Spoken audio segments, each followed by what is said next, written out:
హల్లెలూయా. దేవుని నామానికి వందనాలు. ఈ పగటి వేళ ఉపవాస ప్రార్థన కూడిక రెండవ రోజున దేవుని యొక్క సన్నిధిలో కలిసి వచ్చి దేవునికి ఘనపరచడానికి మహిమపరచడానికి దేవుడు ఇచ్చిన గొప్ప కృపా వాత్సల్యం బట్టి దేవునికి స్తోత్రం. దేవుడు మనలందరినీ కూడా శక్తిపరచును గాక, సహాయపరచును గాక. గత రోజు ఉపవాస ప్రార్థన కూడికలో దేవుడు గొప్ప కార్యాలు చేశారు. నిన్న రాత్రి కూడా దేవుడు గొప్ప కార్యాలు చేశారు. అందులో అందరూ మాత్రమే పాలుభాగస్తూ పొందుకు తీరడానికి దేవుడు కృప దయచేశారు. హల్లెలూయా. దేవుడి గ్రంథాన్ని మనం తెలుసుకుందాం. సంఖ్యాకాండం 1వ అధ్యాయం దాని 9వ వచనాన్ని చదువుదాం.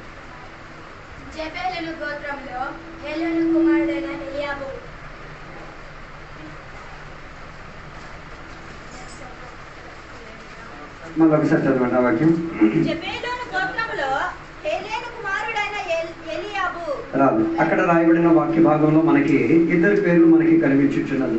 మూడు పేర్లు కనిపిస్తున్నాయి. అందులో ప్రాధాన్యత చెందేటట్టుగా రెండు పేర్లు మాత్రమే మనం ప్రాధాన్యతగా నేర్చుకోవడానికి ఆశపడుతున్నాం. జెబులూన్ గోత్రానికి చెందిన హేలోను, అదే రీతిగా ఏలియాబ్ అన్న రెండు పేర్లు అక్కడ రాయబడినట్టుగా మనకి కనిపించుతున్నది. చాలా మంది ఇప్పుడు కూడా గోత్రానికి అధిక ప్రాధాన్యత ఇచ్చే ఒక ప్రవణతలో జీవించిన ఒక కాలం మన కాలం. అందుకే కదా ఇప్పుడు కూడా కొందరికి కులపిచ్చి చావట్లేదు. దేవుని బిడ్డలు అయ్యుండి కూడా కులం అన్న వ్యవస్థితిలో ఇప్పుడు కూడా వాళ్ళు ఏమైపోయి ఉన్నారు, అతికిపోయి ఉన్నారు. రక్షణ పొందారు కానీ ఇప్పుడు కూడా కులం వారిని వెంటాడి తీరుతున్నది. అయితే ఇక్కడ రాయబడిన ఈ వాక్య తరగతిలో మనకు అర్థమై తీరుతుంది. కుల వ్యవస్థితి కాదు, కుటుంబ వ్యవస్థితి కాదు, గోత్ర వ్యవస్థితి కాదు ఒక వ్యక్తికి జీవితంలో ఆత్మిక ప్రాధాన్యత ఇచ్చేది. దానికి చెందిన దాంట్లో ఏలియాబ్ అన్న పేరుకి అర్థం దేవుడు నాకు తండ్రి. ఏలియాబ్ అన్న పేరుకి అర్థం దేవుడు నాకు తండ్రి. అయితే గోత్రానికి మనకి ప్రాధాన్యత లేదు అని చెప్పడానికి కారణం ఏంటంటే దేవునికి గోత్రం లేదు. నువ్వు కుల వ్యవస్థితితో గోత్రం చెందేస్తే నువ్వు దేవుడు కాని ఏదో ఒక దేవుడిని స్థాపిస్తున్నావు. అర్థం చేసుకోవాలి, లేకపోతే ఏం అర్థం కాదు. అందుకే దేవుని యొక్క బిడ్డలుగా మనకేం లేదు, గోత్ర వ్యవస్థితి లేదు, కుల వ్యవస్థితి లేదు, కుటుంబ వ్యవస్థితి లేదు. మనకున్నది ఒకే ఒక వ్యవస్థితి. ఏంటిది? దేవుడు మనకి తండ్రి, మనం వారికి పిల్లలం. ఈ రెండింటి మధ్య ఉన్న అనుబంధానికి కులంతో, వ్యవస్థితితో, కుటుంబంతో, గోత్రముతో అంటు కలిపి దేవుడు కాని దేవుడిని తండ్రిగా భావించి ఆరాధన చేసి పెళ్లి చేసుకొని కాపురం చేసుకొని జీవిస్తే నీ జీవితంలో ఆత్మిక పోరాటంలో ఓడిపోయేది ఖాయం. సీరియస్ విషయం. ఎంతవరకు మీకు నెత్తి మీదకి ఎక్కితుందో లేదో నాకు తెలియదు. ఎక్కినా ఎక్కకపోయినా పర్వాలేదు, నా పని వాక్యం చెప్పుకెళ్ళిపోవడం. అలాగే ఈ పక్కటి వేళ ఒక విషయంలో అభిమానం చెందిన దేవుని బిడ్డల దేవుడు నాకు తండ్రి. దేవుడు మనకి తండ్రి అవ్వడానికి ఉన్న కారణం ఏంటిది అది చూద్దాం. యోహాను సువార్తల పుస్తకం 1వ అధ్యాయం 12వ వచనం.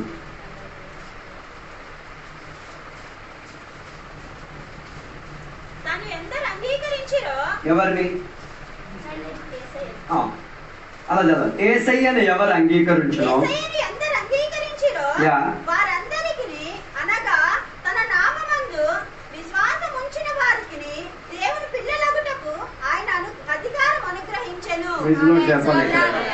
ఎప్పుడు దేవుడు మీకు తండ్రి అయ్యేది? ఎప్పుడు నువ్వు యేసయ్యను ఏం చేసేది? అంగీకరించడం అంటే మనం అందరం అలాగే అనుకుంటున్నాం. రోజు ఒప్పుకుంటున్నాం కదా. ఒప్పుకోవడం అన్న పదం కదా, దానికి ఉపయోగించి చెప్పడం ఆహ్వానించడం, ఇన్వైట్ చేయడం, ప్రాధాన్యత వహించేటట్టుగా అప్పగింపును ఇచ్చి తీరడం. అర్థం కావడం కష్టం. ఏసయ్యను అంగీకరించేత పేద బిడ్డ ఏం జరగదు. ఏసయ్యని ఆహ్వానిస్తే నీ ఇంటిలో ఒక కుర్చీ ఉందనుకో, ఆ కుర్చీలో ఆయనే కూర్చుంటాడు. నీ ఇంటిలో ఒక పెద్దరికం ఉందనుకో, ఆ పెద్దరికానికి చోటు ఆయనే. నీ ఇంటిలో ఒక ప్రాధాన్యత చెందే ఒక గది ఉందనుకో, ఆ ఇంటి మొత్తానికి ఆయనే అధికారి. అందుకే రక్షణ పొందిన గడియలో మనం పలికే ఒక మాట, యేసయ్య నాకు ప్రభు అని చెప్పుచున్న ఆ పదములో దేవుడు నాకు యజమాని, దేవుడు నాకు అన్ని అధికారి, దేవుడు నీకు చెందిన ప్రాధాన్యతలో నాకున్న వాటిలన్నిట్లో ఆయనకి ఏముంది? అధికారం ఉంది, అప్పగింపు ఉంది, స్థానం ఉంది. నేను కోరుడి ఆయనకు అది. చాలా మంది ఈ బోధాటలో ఉన్నారు. విశ్వసించేస్తే బైబిల్ చెప్తుంది దెయ్యం కూడా విశ్వసిస్తున్నాడు. మరి నీ విశ్వాసానికి దెయ్యం విశ్వాసానికి ఎంత తేడా ఉందో. ప్రతి దేవుని బిడ్డ వాక్యం తెలియకుండా ఎరిగేస్తున్నాడు. తెలుసుకోండి. సాతాను కూడా దేవుడు ఉన్నాడని భయపడుతున్నాడు, ఆత్మీయత ఉన్నాడని భయపడుతున్నాడు. దేవుడు తనని ఏం చేయాలి, నరకానికి పంపెత్తాడని భయపడుతున్నాడు. అదో ఆయన కూడా దేవుడిని విశ్వసిస్తున్నాడు. దాని అర్థం ఆయన దేవునికి ఏమిచ్చి తీరట్లేదు, ప్రాధాన్యత వహించి తీరేటట్టుగా దేవుడు చెయ్యడానికి ఆశపడేటట్టు కూడా ఆ నాయకత్వం వహించగలిగే చోటును ఎవరివ్వలేదు, సాతాను ఇవ్వలేడు. అందుకే సాతాను కుమారుడు కాదు. అందుకే ఇక్కడ స్పష్టంగా రాయబడింది 1వ అధ్యాయం 12వ వచనంలో, ఎవరు యేసయ్యను ఏం చేస్తారు, అంగీకరించి ఆయనకి ఆహ్వానపరిచి తన జీవితంలో, తన ఆస్తిలో, తన విషయంలో అన్నిటిలో స్థానం ఇచ్చేస్తేనే. దాని అంటే నీ ఇంటికి ఆయన వచ్చాడు అనుకో, నీ కిచెన్ రూమ్ లో జరిగిన వ్యాపారం కూడా ఆయన తెలుసు. అదే కదా, నీ బీరువా లోపల ఉన్నది కూడా ఆయనకు తెలుసు. అదే ఏసైకి ఉండగా. అందుకే కొందరికి ఏసైకి ఏం చేయడానికి, నాయకుడిగా ఉంచడానికి ఇష్టం లేదు. ఏం మూలకు ఒక ఫోటో ఫ్రేమ్ కింద వచ్చి తగిలించేసి ఏసైకి ఉన్నాడు, ఏసైకి ఉన్నాడు. అదో అలాగైతే నువ్వు దేవుని కుమారుడివి కావు, కుమార్తెవి కాదు. ఆ అంగీకరణ ఈ రోజు కూడా రాలే. బైబిల్ చాలా చక్కగా చెడవిచ్చిన మాట, దేవునికి ఏమిచ్చి తీరాలి, అధికారం, నీ హృదయంలో అధికారం. అలాగైతే నువ్వు ఆలోచించిన ప్రతి తలంపుకు ఆయన సహాయం ఉండి తీరాలి. నువ్వు చేసే ప్రతి పనికి ఆయన అనుబంధం ఉండి తీరాలి. నువ్వు ఆయన చేసే ప్రతి పద్ధతిలో ఏముండి తీరాలి, ఆయన తోడుండి తీరాలి. అలాగైతే మరి నీ చిత్తం పనిచేయదు, నువ్వు నప్పించుకుపోతావు. ఈ దేవుని బిడ్డ అలాగా దేవుడికి నప్పించుకుని చేస్తున్నావు. అదే కావట్లేదు. దేవుడు చేయాల్సిన పని కూడా నువ్వు చేసేస్తే మరి దేవుడు నువ్వు నప్పించుకుని చేసావు. తర్వాత చెప్పే దేవుని బిడ్డ, నీ దేవునికి నమ్మ, ఏం దేవుని బిడ్డ కాదు. నాకు తెలుసు ఇలాంటి వాక్యాలు చెప్తే అల్లెలియో అలాంటి దూరింది కాబట్టి. హల్లెలూయా. అదో దేవునికి తండ్రి అయితే, నువ్వు దేవునికి కుమారుడు కుమార్తెవి అయితే ఆయనకు అప్పగించాల్సిన ప్రాధాన్యత నువ్వు ఇచ్చే తీరాలి. ఆయన దానిని వహించే తీరుతాడు. దాంట్లో తేడా ఏం లేదు. ఇప్పుడు మదే 12వ వచనానికి తిరిగి వద్దాం.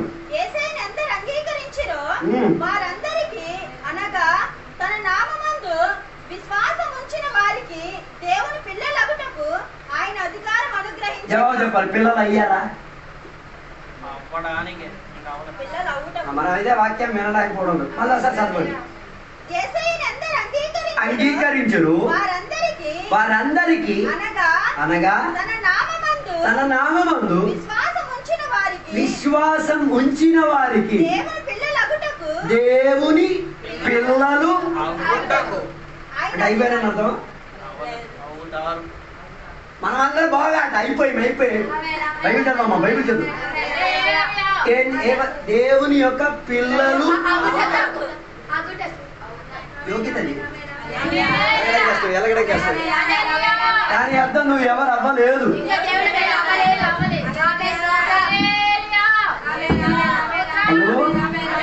ఇంకా నువ్వు ఎవరు అవ్వలేదు. దేవుని యొక్క కుమారుడు అవ్వలేదు. దేవుని యొక్క కుమార్తెడు అవ్వడానికి నీవేం చేయాలి? దేవునికి వెల్కమ్ చెయ్యాలి. దేవునికి నీ జీవితంలో చోటికి తీరాలి. దేవుడు నీ జీవితంలో యజమాని అయి మారాలి, స్నేహితుడై మారాలి, భర్త అయి మారాలి, అధికారి అయి మారాలి, అన్ని సలహాలు ఇప్పించే గాడ్ ఫాదర్ గా మారాలి. అప్పుడే నువ్వు అయ్యేది. ఆయన అంగీకరించేది నువ్వు నా కొడుకు కూతురు.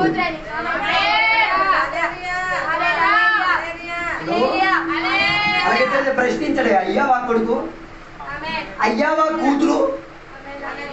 అబ్బ లేదండి. అబ్బ లేకపోవడం వల్లే చాలా విజయమయమై తీరుతున్నది, ఓడిపోయే స్థాయిలోకి వెళ్ళిపోయి తీరుతున్నది.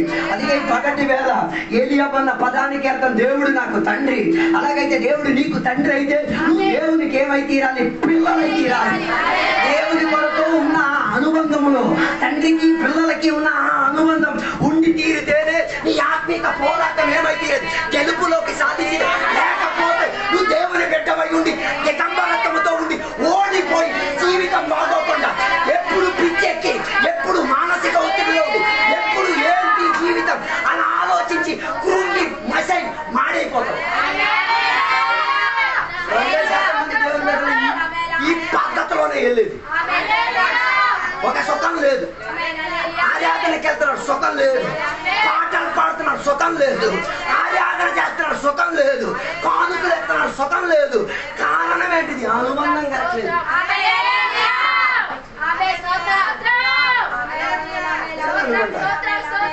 హలో, అందుకే మొదటి చెప్పిన పేరుకి అర్థం దేవుడు నాకు తండ్రి. రెండో పేరుకి అర్థం హేలోన్. హేలోన్ అన్న పదానికి అర్థం శక్తి కలిగిన వాడు, సామర్థ్యం కలిగిన వాడు, గెలుపులోకి ప్రయాణం చేసిన వాడు. అదో దేవుడు నీకు తండ్రి అయితేనే నీకు సామర్థ్యం వచ్చేది, శక్తి వచ్చేది, గెలుపు సాధించేది. దేవుడు నీకు తండ్రి కాకపోతే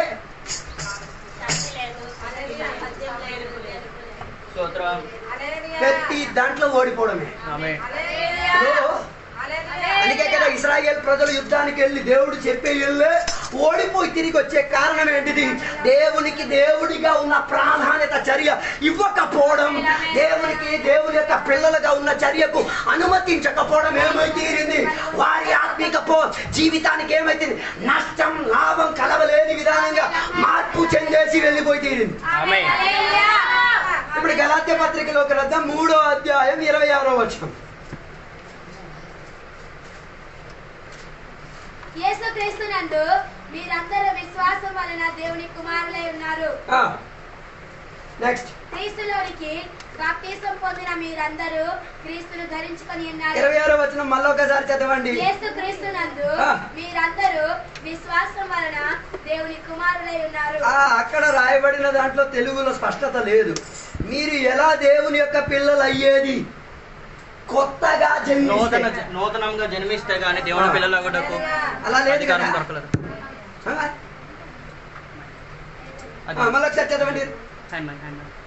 యేసుక్రీస్తునందు మీరందరూ విశ్వాసం వలన దేవుని కుమారులై ఉన్నారు. హలో, అక్కడ విశ్వాసం అన్న పదం ఉపయోగించిన దానికి కరెక్ట్ గా ఉన్న తర్జమా ఏంటిదంటే కొత్తగా జన్మించి ఏమైతే ఆత్మీకంగా ఒక జన్మ నీలో సంభవించి, ఒక నూతనీకరణ నీలో జరిగి, ఒక శుద్ధీకరణ నీలో జరిగి, అది విశ్వాసానికి అంటూ కలిగి ఉంటే అప్పుడు నువ్వేమై తీరేది? అలాగైతే నీ విశ్వాసానికి ఒక నవీనీకరణం అవ్వాలి, ఒక నూతనీకరణ. విశ్వాసం బోల్డ్ రకాలు ఉన్నాయి. ఏ విశ్వాసం? ఇంట్లో తలుపు చూసేస్తే ఎవరైనా దూరిపోతుంది, అదో విశ్వాసం. అది మనకున్నాయి కదా. అర్ధరాత్రి అయితే ఏం చేయడు. కొన్ని విశ్వాసాలు ఉంటాయి, అర్ధరాత్రి అయ్యే పని చేస్తాయి, పగలు పని చేయవాలో. క్రైస్తవ్యంలో అలాంటి విశ్వాసం లేదు. ఎలాంటి విశ్వాసం?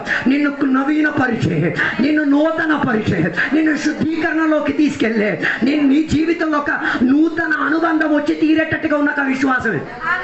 మనంతా ఇప్పుడు కూడా పాత స్టాకే. విశ్వాసంలో ఏం లేదు. ఆ పాత విశ్వాసం మట్టుకొని తిరిగేస్తున్నాం. నేనంటే అప్పుడు ఎప్పుడో విశ్వసించిన నీవు ఇప్పుడు నీ విశ్వాసానికి ఏదైనా నూతన తత్వం ఉందా?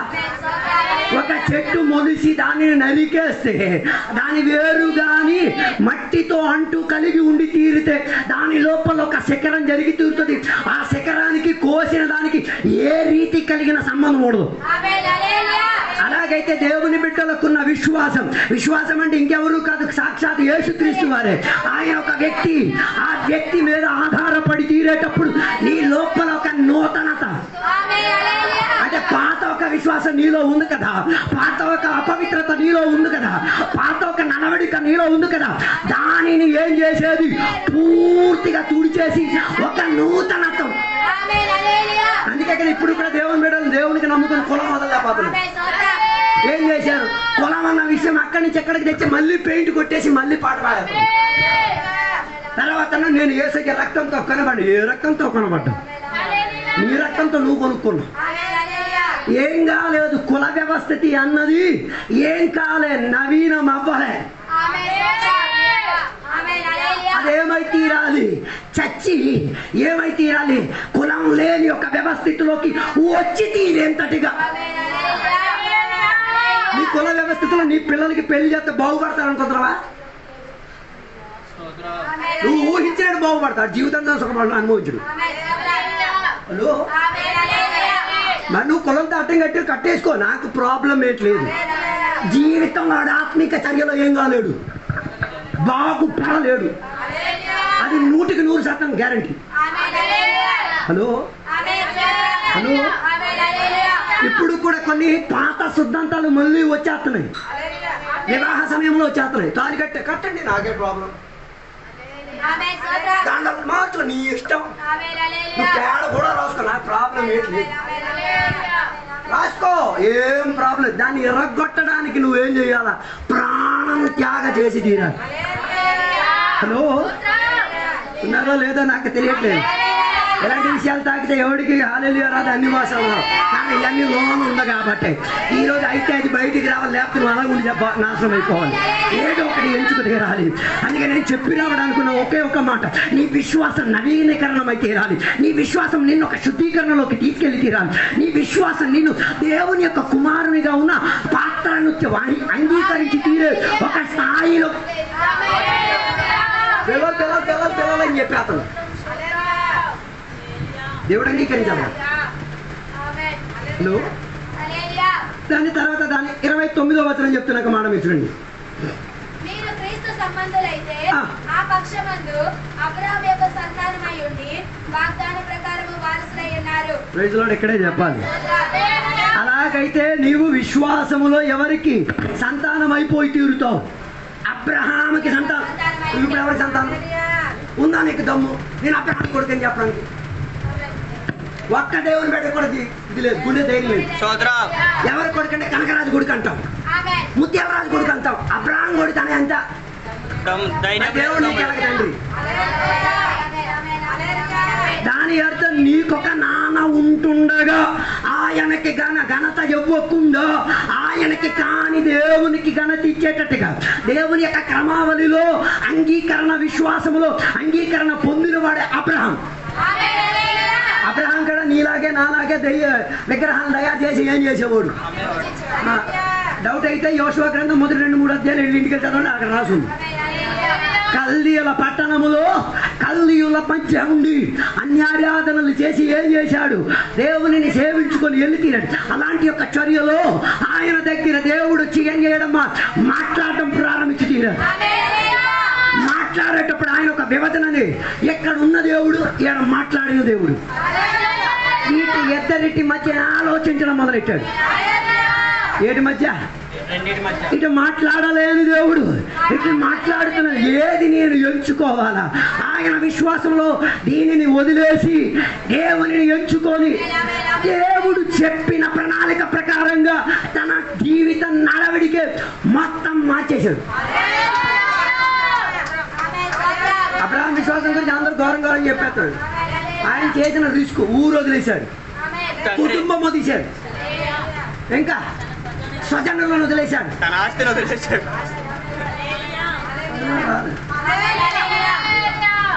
మనం ఏం వదిలే వేసే కోసం.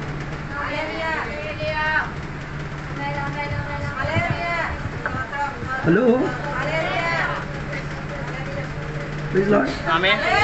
హల్లెలూయా. ఏం వదిలేవు దేవుని కోసం? అబ్రహాంకి పిలిచాడితే అబ్రహాంతో నేను కులాన్ని వదిలాను, కుటుంబాన్ని వదిలాను, దేశాన్ని వదిలాను, సమాజాన్ని వదిలాను. వదిలిన ఈడు అది పెళ్ళికి పిలిస్తే వెళ్ళే.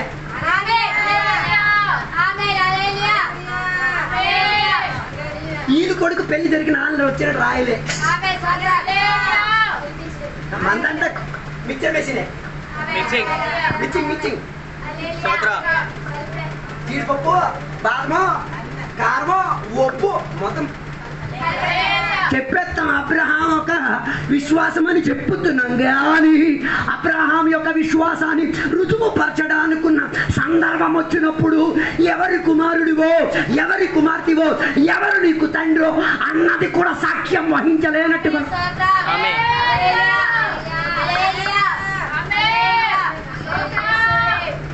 అందుకే 29వ వచనం ఒక్కసారి, if you belong to Christ, నువ్వు క్రీస్తుకు సంబంధం అయితే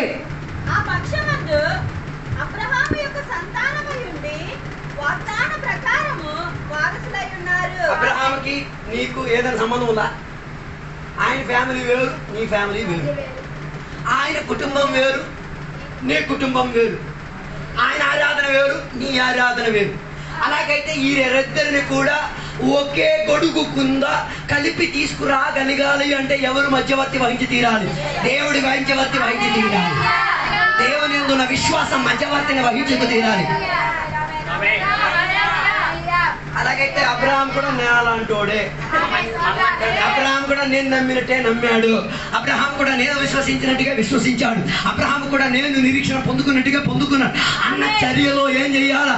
అంగీకరించి తీరాలా. అందుకే సంఘం లోపల ఏం లేదు, అబ్రహాం కూడా పాపే, మనం కూడా పాపే. హలో, అలాగైతే నీ కుటుంబానికి ఏ రీతి కలిగిన ఆధారం లేదు, నీ కుటుంబానికి ఏ రీతి కలిగిన సంబంధం లేదు. ఒకడిని నీ కుటుంబముగా విశ్వాసములు అంగీకరించగలిగి తీరితే దానికి దేవుడు తండ్రిగా నాయకత్వం వహించగలిగి తీరుతాడు. కొడుకుగా పాత్ర వహించి నిన్ను అందుకే దేవుని బిడ్డలకు పెళ్లి చేయలేకపోయేది. దేవుని బిడ్డలు అన్నిటికే చేస్తారు. ఇప్పుడు మార్చేస్తాడు వీడు, ఏ మాయా మంత్రం చేస్తాడు, నీరు ఏ మంత్రం నాకు చెప్పు. అలాగే ఊళ్ళో ఉన్న అందరూ మార్చేస్తారు. దేవుని బిడ్డలు ఏం చేయలేదు, చాలా కష్టం. మిగతావన్నీ ఊరుగా ఫ్రీగా దొరికేస్తాయి. ఓ 10,000 ఇచ్చేస్తున్నా వచ్చేది, బియ్యం ఇచ్చినా ఇచ్చేది, ఏం వచ్చినా వచ్చేది. కానీ దేవుని బిడ్డ ఎంత కష్టమో తెలుసా? ఆ దేవుని బిడ్డలే తట్టించి ప్రశ్న అడుగుతాడు, నువ్వు ఎప్పుడు రక్షణ పొంది, నీ ఆత్మకి తండ్రి ఎవడు, ఎలా నువ్వు మామూలు ఏంటి నీ విశ్వాసం, ఎలా నువ్వు ప్రార్థన చేసేది, ఏంటి వాక్యంలో నువ్వు నేర్చు, ఇవన్నీ అడిగేస్తే నీ తడిమిడి అయిపోతుంది. నిన్నటి వరకు ఏం చేసినవన్నీ ఏం కాదు అన్నది అర్థమైపోతుంది. ఏం చేసేస్తే ఎవరికి ప్రాబ్లం లేదు కదా. హల్లెలూయా, హల్లెలూయా, హల్లెలూయా. అలాగైతే పెళ్లి చేసుకున్న ఒక దేవుని యొక్క బిడ్డ అబ్రహాము కూడా కుటుంబ వ్యవస్థితిలో ఉన్నవాడని, అబ్రహాం విశ్వసించిన వాడు అన్న దానిని అంగీకరించి. నిన్న ఒక న్యూస్ చూస్తే పిల్లలు కూడా చూపించండి. ఒకడు పెళ్లి చేసుకున్నాడు, ఆడికి అర్థం కాదు చేసుకున్నది ఒక మగాడు, కానీ 3 నెలల తర్వాత ఆడికి అర్థమైంది దేనికి చేసుకున్నావు అంటే డబ్బు కోసం చేసుకున్నాడు. మగాడిగా ఇంటికి వెళ్తే ఇవ్వరు కదా, ఆడదిగా ఎల్లరు అనుకో సొమ్ము మొత్తం లాగొచ్చాడు. మరి ఏం మాట్లాడి పెళ్లి చేసుకున్నాడు నాకు తెలియదు. హలో, హల్లెలూయా. నేను చెప్పడానికి వచ్చే ఉద్దేశం ఇదే. దేవుని పిల్లలకి పెళ్లి చేసుకునే వ్యవస్థితిలో అబ్రహాం కుటుంబంలో ఉన్నాడా? అబ్రహాం విశ్వసించే చర్యనా? అబ్రహాం ఎవరికి తండ్రి అన్నాడు, ఆయనకి ఇవి కూడా తండ్రిగా అంగీకరిస్తున్నా అన్న పరిశోధన తర్వాతే దేవుని బిడ్డ. మనం అనుకుంటున్నాం రెండు చేతులు కలిపి చెప్పేది అయిపోతుంది. సుమారు 7 రోజుల క్లాస్ ఉంది. అమ్మకి, నాన్నకి, అత్త, మామకి, కట్టడానికి వెళ్ళిన కొడుకుకి, కుమార్కి 7 రోజుల క్లాస్ పెట్టి ఎడదీసి కొట్టాలి. ప్రాబ్లం అమ్మాయి అబ్బాయికి ఏం లేదు, మిగతా అన్నిటికీ మూల కారణాలు. కారణం ఏంటిది? వారిని ఏం చెయ్యాలి? స్వేచ్ఛగా ఉండి తీరడానికి విడుదల. అందుకే వారికి ఏం చేయాలి? వాక్యం ఇచ్చి తీరాలి. దేవుని యొక్క చర్యలో విశ్వాసానికి ఆధారమైన అబ్రహామును అంగీకరించే విశ్వాసమా? నాన్నది కూడా చూడాలి, అమ్మది కూడా చూడాలి, అత్తది కూడా చూడాలి, మామది కూడా.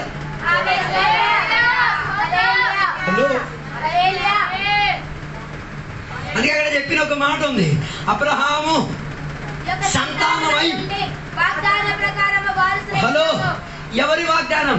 అబ్రహాం యొక్క వాగ్దానం కదా. చాలా మంది అబ్రహాం వాగ్దానం అని చెప్పేస్తారు, డబ్బు సంపాదించవచ్చు, ఒకటేసే ₹1 కోసం ₹7 వడ్డీ వ్యాపారం చేసుకోవచ్చు అని చెప్పేసి వాక్యాలు చెప్పేవాళ్ళు ఉన్నారు. అబ్రహాముకున్న వాగ్దానం కాదు, దేవునికున్న వాగ్దానం. అబ్రహాము మూలంగా, దేవుని మీద నువ్వు ఆధారపడిన మూలంగా, దేవునికి నువ్వు తండ్రిగా అంగీకరించిన మూలంగా, తండ్రి అయిన దేవుడు నీకు కుమారునిగా, కుమార్తెగా అంగీకరించిన కాబట్టి బైబిల్ సెలవిచ్చిన వాగ్దానాలు ఒక్కొక్కటిగా యాక్టివేట్ అయింది. నేను నిన్ను స్వస్థపరచున్న దేవుణ్ణి. తండ్రి అయితే నువ్వు కొడుకు అయితే ఆటోమేటిక్ యాక్టివేట్ అయిపోతుంది. నువ్వు మరి పోరాడక్కర్లే. కొందరికి ఇప్పుడు జబ్బు పోవట్లే, దాని అర్థం ఈ ప్రామిస్ పనిచేయట్లేదు. ఏ ప్రామిస్? స్వస్థపరిచే దేవుడు అన్న లేవు. ఇప్పుడు కూడా మోతడిపోయి హలో ప్రైజ్ లార్డ్. ఈ రోజు నేను చెప్పే దేవుడు స్వస్థపరిచే దేవుడే. బైబిల్ చెప్పుతున్న ఆయన గాయాల ద్వారా నీకు స్వస్థత లభించేసింది. ఆయన సిలువలో మరణించింది నువ్వు స్వస్థత ఆరోగ్యంతో బతికి తీరడానికి. అలాగైతే పగటి వేళగా దేవుని దగ్గర తండ్రి అయిన అనుబంధంతో 10 గంటలు తప్పిపోయిన కుమారుడు చేసినట్ల ఏ బట్టలతో వెళ్ళినా ఆయన కవలించాడు. ఉందా నీకు దమ్ము కదిలించండి.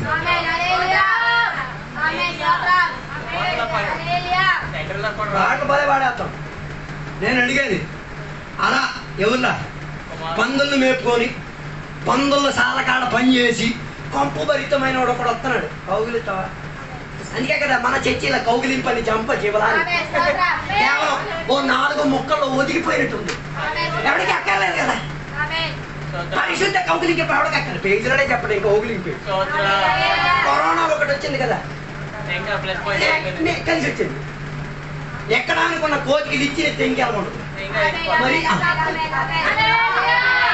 సంఘాల్లో పరిశుద్ధ కౌగిలింపు లేదు.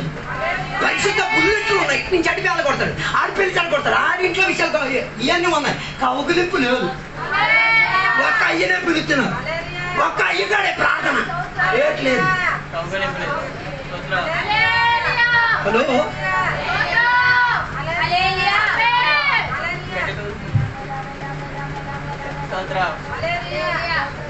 ఎప్పుడో బల్లారాధనకు ఒకసారి దొరికే కౌగిలింపే. ఎప్పుడో ఆరాధన కూడికి ఒకసారి దొరికే కౌగిలింపే. అది ఎవరు అన్నట్లే మా ఇంట్లో పేదలు పెట్టించిన అందరూ చెప్పారు. అయ్యగారు పరిశుద్ధ కౌగిలింపు ఎందుకు ఎవరు అడగరు అడగలేరు. హలో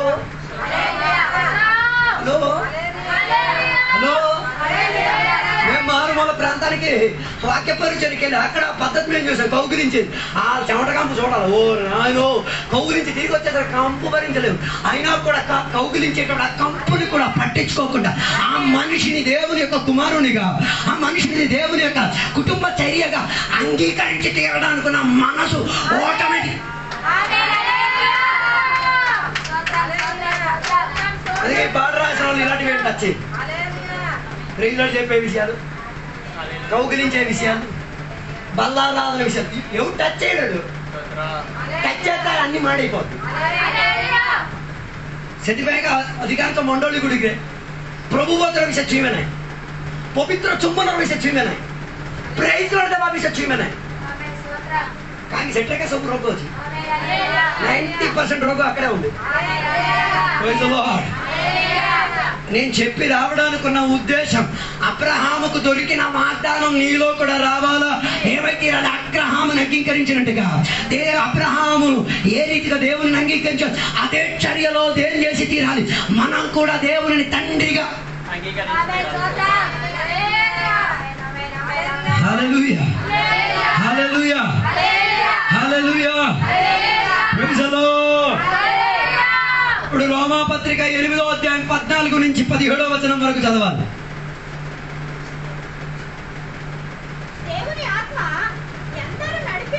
ఆమేన్. yes వారందరూ దేవుని కుమారులై ఉన్నారు. ఓ లార్డ్. ఎలయనగా మరలా భయపడుటకు మీరు దాస్యపు ఆత్మను పొందలేదు గాని దత్తత్వ ఆత్మను పొందితిరి. ఓ లార్డ్. ఆత్మ కలిగిన వారే మనము అబ్బా తండ్రి అని మొరపెట్టుచున్నాము. మనము దేవుని పిల్లలమని ఆత్మ తానే మన ఆత్మతో కూడా సాక్ష్యం ఇచ్చుచున్నాడు. 14వ వచనం చెప్తున్నది ఎందరూ దేవుని ఆత్మ ద్వారా చాలు నడిపింప. ఈరోజు దేవుని ఆత్మ ద్వారా నేను పాట పాడింది.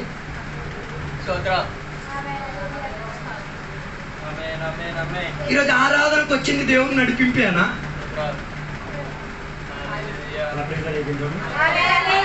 హల్లెలూయా.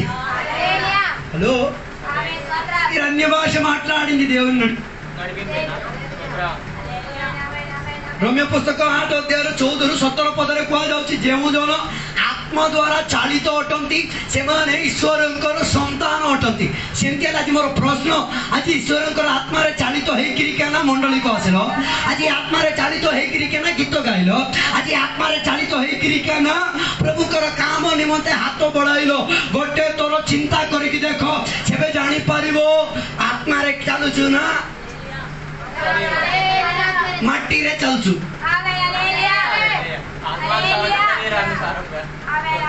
ఆత్మ లేదంటే నెక్స్ట్ ఏం వచ్చేది? ఆటోమేటిక్ శరీరం. శరీరానికి ఏం కావాలి? 3 పూట తిండి కావాలి. అందుకే 3 రోజులు ఉపవాస కూడి పెట్టింది.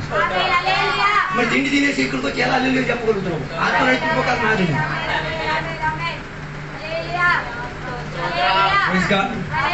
మనోవేదన లేదు ఎవరికి. నేను తినేసి వచ్చాను, తప్పు అయిపోయింది.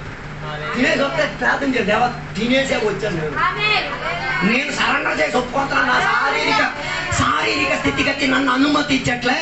ఆత్మదాహానికి శరీరం ఏం చేయట్లే, ఒప్పట్లే. నేను ఒప్పుకుంటాను దేవా వడ తినేసి వచ్చాను, నేను ఒప్పుకుంటాను దేవా దోశ తినేసి వచ్చాను, నేను ఒప్పుకుంటాను దేవా నా శరీరం బలహీనమైనది, కానీ నీ ఆత్మ నడిపింపు నన్ను బలపరిచి తీరేదని ఒప్పుకొనికే స్థాయి ఉంటే నువ్వు తిన్నది విషయం కాదు, నువ్వు ఆహారం చేసి వచ్చిన విషయం కాదు, విడుదల విషయం. అందుకే ఒక కోడికి వెళ్ళినప్పుడు పాస్టర్ గారు టీ తాగడానికి షాప్ దొరికింది. టీ తాగడానికి షాప్ దొరికినప్పుడు వడా కనిపించింది, మర్చిపోయి తినేసారు. డబ్బులు ఇచ్చేసారు, ఈయన మర్చిపోయి చర్చికి వచ్చి కూర్చున్నాడు.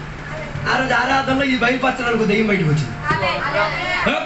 పాస్టర్ నా నెత్తి మీద చెయ్యకి పెడతావు, నువ్వు ఉపవాసం అని చెప్పి టీతో సహా వడ తినేసి వచ్చేసి నా మీద చెయ్యి పెడతావా? పాస్టర్ గారు చెయ్యి తిట్టి చెయ్యి తీసేసి విశ్వాసులు అందరి సమక్షతలో రహస్యాన్ని ఏం చేశారు? మాస్టర్ గారు ఒకే నిమిషం దేవుని దేవా సారీ తప్పు అయిపోయింది, వెంటనే చెయ్యి దెయ్యమా, నేను వడ తింటాను, గాయ తింటాను, ఏ తేడా అన్ని తింటాను, నేను ఉపవాసం చెయ్యాలా వద్దా నీకు అడిగేసి కాదా దేవునికి అడిగేసి దేవుని క్షమాపణ చెప్పి దేవుని దగ్గర ఒప్పందం చేసుకొని చేసే పద్ధతి నువ్వు దెయ్యం కదా విడిచిపెట్టి వెళ్ళిపోయింది. హలో, దేవుని యొక్క పిల్లలు శరీరం ద్వారా కాదు నడిపింపబడేది. అందుకే మన ఆరాధన కోడికలు కూడా శరీరమే ఎంటర్టైన్ అవుతుంది. శరీరం ఎంటర్టైన్ అంటే చలచిత్రం, ఎందులో సినిమాలో వచ్చే చలచిత్రం ఎంటర్టైన్మెంట్. ఓ ఎంత ఉత్సాహమో! ఇప్పుడు ఈ నిలబడి పాడే ఆరాధన నడిపారు అనుకో, మీరు అందరూ జంప్ చేసి ఆరాధన చేస్తారు. కారణం ఏంటి? పైసి వెళ్ళాడు అటు ట్యూన్ లేని ట్యూన్కి అడదట్టంగా ఉన్న ట్యూన్కి పాడేటప్పుడు ఆనందం అనిపింది. దాని అర్థం వాడు ఆత్మ నడిపింపని మనం చెప్పలేదు. ఆత్మ ద్వారా నడిపింపబడిన వాడు ఆత్మకు అధిక ప్రాధాన్యత ఇస్తాడు. పొద్దున్న లెగించిన వెంటనే అడిగే ప్రశ్న, పరిశుద్ధాత్మ దేవో ఈ పగలు మొత్తం నాకు ఇచ్చావు కదా, ఆత్మ నడిపింపు ద్వారా ఎక్కడికి వెళ్ళాలి, ఆత్మ నడిపింపు ద్వారా ఏం చేయాలి, ఆత్మ నడిపింపు ద్వారా ఏం మాట్లాడాలి, ఆత్మ నడిపింపు ద్వారా నా చెయ్యాల పని చేయాలి, ఆత్మ నడిపింపు ద్వారా వాక్యం ఎలా వెదజల్లాలి, ఆత్మ నడిపింపు ద్వారా ఎలా వేరుదే